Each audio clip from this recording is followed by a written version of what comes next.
5 Mei 1961, pembukaan tanah rancangan terbesar di Perak. Pada hari ini dalam tahun 1961, pembukaan rancangan tanah terbesar di negeri Perak dilancarkan oleh Jawatankuasa Pembangunan Luar Bandar Daerah Kuala Kangsar dan Subdistrik Sungai Siput, Parit.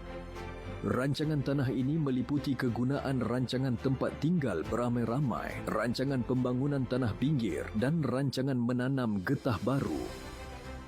Kawasan seluas 10,400 ekar telah disukat di Ulu Kuang, Lasah, Jeruai Singgang dan Sungai Pelas Jalong bagi pembukaan rancangan tempat tinggal komuniti.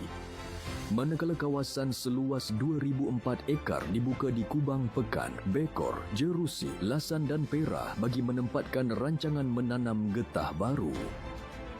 Selain itu, tanah seluas 3,608 ekar disediakan untuk dibangunkan rancangan tanah pinggir. Pembukaan rancangan tanah ini merupakan antara usaha-usaha yang dijalankan bagi meningkatkan ekonomi negara berasaskan pertanian.